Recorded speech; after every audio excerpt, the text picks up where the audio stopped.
पानी में डूबा फुलबाड़ी हाई स्कूल का मैदान, छात्रों की परेशानी। लगातार बारिश से फुलबाड़ी हाई स्कूल का मैदान जलमग्न हो गया। छात्र छात्राएं जूते हाथ में लेकर घुटने भर पानी पार करके स्कूल जा रहे हैं। स्थानीय लोग का कहना है कि ये नई समस्या नहीं है, लंबे समय से जल निकासी की दिक्कत है। पहले भी करोड़ों रुपए खर्च कर मैदान और ड्रेनेज सिस्टम बनाया गया था, लेकिन समस्या जैसे का तैसा है।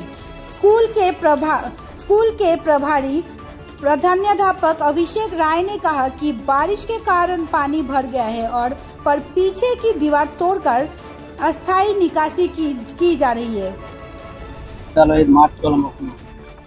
এসে দেখলাম এখানকার প্রধান সাহেব আছেন আমার সাথে, যেই আমার স্কুল থেকে খবর দিল যে স্কুলের অবস্থা ভালো না।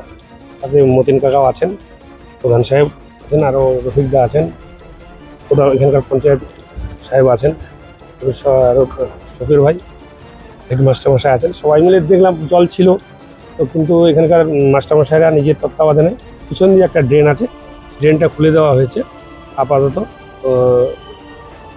খুব তাড়াতাড়ি জলটা বের হওয়ার জন্য, যেন বাচ্চা কাচ্চাদের অসুবিধা না হয়। সারা রাত জল হয়েছে, তাই একটু জলটা জমেছে।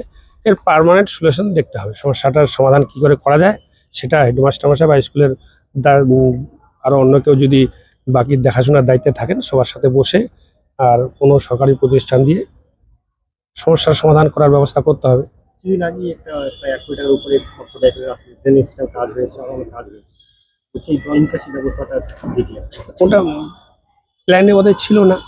ওটা তো এখন কি হয়েছে সেটা তো নিয়ে বলা মুশকিল। আগামী দিনে কি হবে সেটা দেবো, সেটা করার চেষ্টা করব।